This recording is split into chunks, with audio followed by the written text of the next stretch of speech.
ليه كده بس يا بابا؟ عملت اللي في دماغك برضه، شكلي كده تقلت عليكم. عايزين تبيعوني لأي حد كده بالفلوس، أو أي حد يجي يتجوزني شفقة؟ أنا عمري ما هقبل بحاجة زي كده. حبيبتي يا ريم، حقك عليا يا بنتي. يا ريتني كنت انا، بس ده كان قضاء ربنا ولازم نرضى بقضائه. ان شاء الله يا بنتي هتخفي وهتشوفي النور من تاني.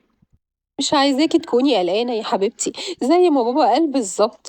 الدكاترة كلها أجمعت إن شاء الله الموضوع بسيط، ومع العلاج بس ومسألة صبر ووقت كله هيبقى تمام يا حبيبتي.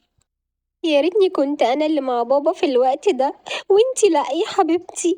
النصيب إن يبقى عيد ميلادك وبابا ياخدك معاه عشان تنقي الهدية بنفسك ويحصل كده. مش عايزاكي تقلقي خالص، هفضل جنبك لحد ما تشوفي النور من تاني. ربنا يخليكم ليا، أنا مش زعلانة. الحمد لله على كل شيء. أنا دايما ببقى مؤمنة بقضاء ربنا، هو ليه حكمة في كده. مش عايزاكم تعيطوا، أنا عارفة من صوتكم كويس إنكم بتعيطوا. بدعمكم ليا ووقوفكم جنبي كل حاجة هتبقى كويسة وهشوف النور من تاني. هنعمل إيه يا سعيد؟ البنت صعبانة عليا قوي، عمالين نقول لها الموضوع مسألة وقت وصبر وعلاج، وهي عندها أمل يا عيني، والدكاترة ما قالوش كده، قالوا إن الموضوع صعب جدا والأمل ضعيف. اما انتي بتقولي كده انا اقول ايه وانا احساس الذنب هيقتلني بسبب تليفون الشغل المهم اللي جالي واتلخمت فيه. العربية اتقلبت على الناحية اللي هي فيها واتأذت يا عيني ومبقتش تشوف تاني. يا ريتها كانت اتقلبت ناحيتي انا، وانا اللي ما كنتش اشوف. بصي مهما قالوا الدكاترة لازم يكون إيماننا بالله قوي، ويكون عندنا أمل في الله كبير.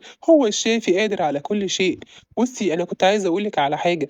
أنا قررت أكتب كل أملاكي ليها، وعايزك انتي وروان اختها ما تبقوش زعلانين من حاجه زي كده. هي فقدت اعز شيء عندها، مش هتشوف تاني ومحدش هيقف جنبها.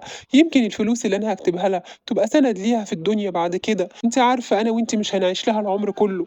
ايه اللي انت بتقوله ده يا سعيد؟ ازعل من ايه بس؟ انا لو طول اديها عينيا هديها لها، بس يا رب تكون الفلوس فعلا سند وعوض ليها. ان كان على روان اختها انا متأكدة ان رأيها هيبقى من رأيي، عمرها ما هتبص للفلوس.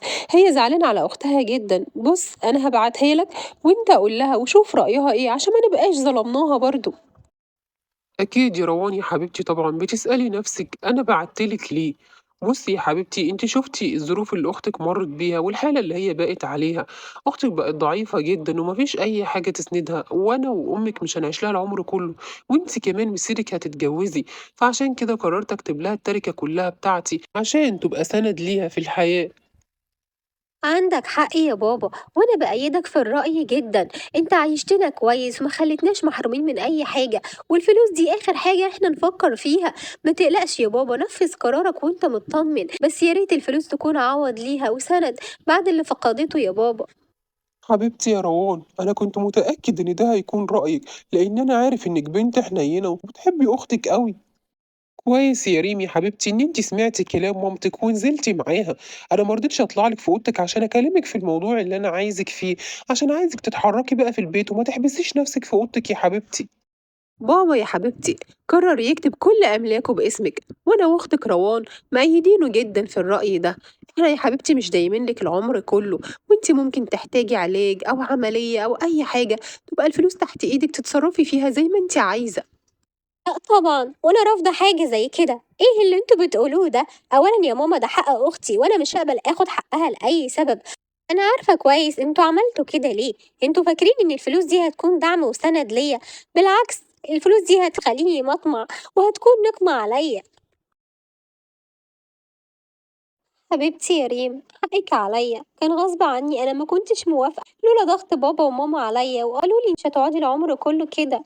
كان نفسي ابقى جنبك يا حبيبتي. حتى عريسي لما قلت له ان انا مش عايزة اسافر معاه وعايزة اقعد هنا، طبيعة شغله للاسف مش هتسمح بكده، كان لازم اسافر معاه.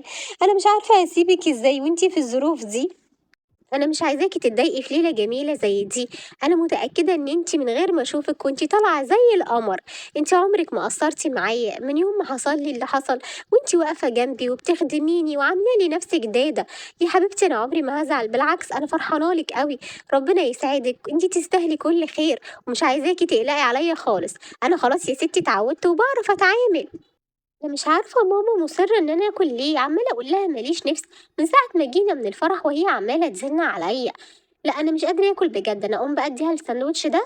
هافاجئها إن أنا عرفت أروح لها لوحدي، وأنا لازم أتعلم أمشي لوحدي بقى، أختي خلاص اتجوزت اللي كانت بتسندني، لازم ما اشيلش بابا وماما الهم، ولازم أتعود بقى.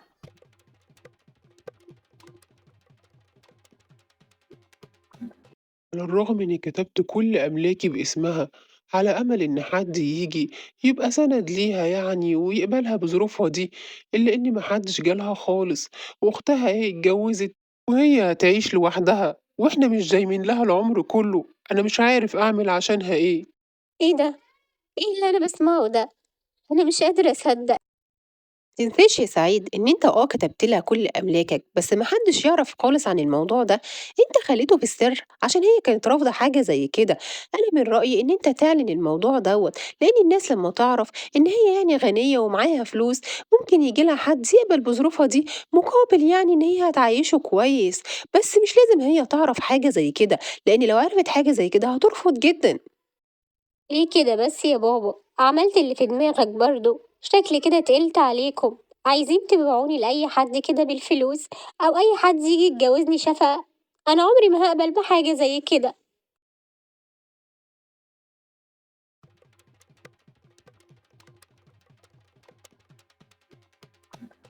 أنا مش عارف عريس إيه ده اللي ما جايب حتى بوكيه ورد ولا علبة شوكولاتة.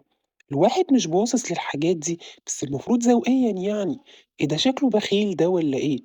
يا خوفي لا يكون كلام ريم كان صح لما قالت إن أملاكي هتكون نقمة عليها وهتخليها مطمع للمستغلين. حبيبتي العريس اللي كلمني عشانك وصل تحت، يا ريت تنزلي تقعدي معاه شوية وتتكلمي معاه. هو يا حبيبتي أكيد عارف ظروفك وهو موافق بيها. يا سلام! بدون أي مقابل كده؟ ده إيه التضحية دي؟ كان يعرفني منين هو قبل كده عشان يجي يقبل يتجوز واحدة كفيفة؟ عامة يا بابا، أنا هنزل وهريحك. وانت بقى اللي عامل فيها شهم وجدع اللي جاي يتجوز الكفيفة، اصلا بعد ما عرفت ان انا غنية وعندي فلوس كتير. انت جاي عشاني ولا جاي عشان الفلوس ولا جاي شفقة؟ لو سمحت اتفضل قوم امشي من هنا، والجوازة دي مرفوضة. يا ريت تسيبوني في حالي بقى، انا مش طايقة احضان البيت.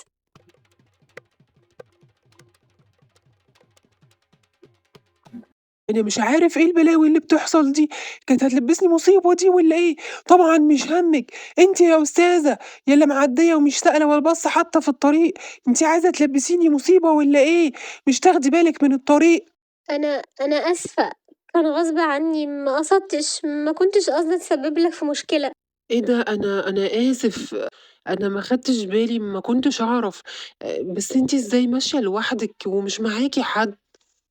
أنا اللي ما كنتش عايزة حد معايا، وأصلا خرجت من غير ما أقولهم، حسيت إني مخنوقة وعايزة أشم شوية هوا.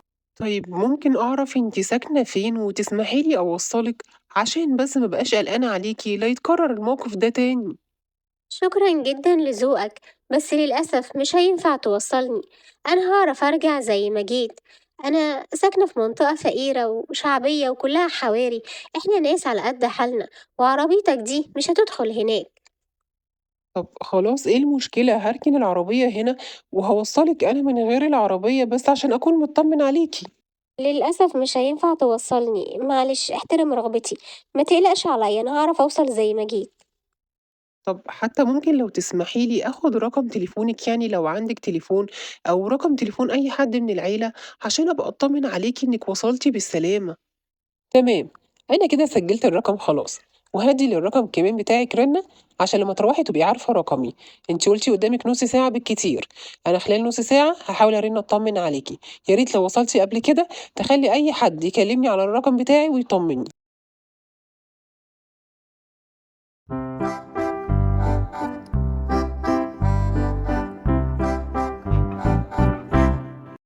ياه!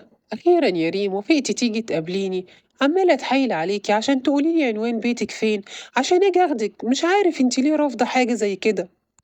أيوة طبعًا، ما ينفعش تيجي تاخدني من عند البيت، وبعدين أنا مش عارفة إيه وجه إصرارك على المقابلة دي. أنا بسبب إلحاحك ده خلّيت صاحبتي جات وصّلتني، ممكن أعرف في إيه بقى؟ في إني كنت عايزة أعرف عنوان بيتِك عشان آجي أتقدّم لِك يا ريم، مش معقولة تكوني كل ده مش حاسة بمشاعري ناحيتِك. أنا باحبِك يا ريم وعايزة آجي أتقدّم لِك. لأ طبعًا يا تامر، إيه اللي أنت بتقوله ده؟ الإحساس اللي أنت حاسّه من ناحيتي ده أكيد إحساس بالشفقة، وبعدين مين هيقبل إن أنت تتجوّز واحدة كفيفة بظروفي دي؟ إيه اللي يجبرك على كده؟ وبعدين من الواضح إن مستواك المادي مستريّح جدًا، لكن أنا واحدة ظروفي على قدّها وفقيرة، ما يغركش اهتمامي بمظهري ولبسي يعني. شفقة إيه اللي أنتِ بتتكلمي عنها دي؟ مستحيل تكوني فاهمة مشاعري من ناحيتِك شفقة، أنا باحبِك يا ريم، أنتِ الإنسانة اللي أنا باتمناها من زمان، رقيقة وجميلة، أنا متمسك بيكِ لآخر نفس في عمري، ما حدش له إن هو يوافق أو يرفض، أنا اللي ليّا القرار، وبعدين الحب ما يعرفش كل اللي أنتِ بتتكلمي فيه ده، أنا عندي فلوس كتيرة أوي، أنا عمي مسافر ألمانيا وهو دكتور كبير أوي هناك، لما وصفت له حالتِك قال لي إن في أمل كبير، لازم بس نسافر عشان يعمل فحص. بعد الجواز هاخدِك ونروح له، وحتى يا ريم لو ربنا ما أرادش الشفا مش عايزِك تزعلي، اعتبريني أنا دليلِك وطريقِك والنور اللي أنتِ هتشوفي بيه. أهلًا وسهلًا بيك يا حبيبي، أنت نورتنا وشرفتنا، أنت من عيلة كبيرة أوي ومحترمة، أنا أعرف والدك أحمد حسن رجل الأعمال المشهور. شكرًا ليكِ يا عمو، بس أنا عتابي عليكِ يا ريم، ليه خبيتِ عني وفهمتيني إنِك بنت فقيرة وعمو غني عن التعريف؟ ما تزعلش من ريم يا حبيبي، ريم كانت عايزة تتأكد إن أنت فعلًا بتحبها بجد، لإن هي اتصدمت كتير أوي في ناس كانوا عايزين يستغلوها. خالص بالعكس عمري ما أزعل من ريم، بس أهم حاجة تكون هي دلوقتي متطمنة ومتأكدة من حبي ليها.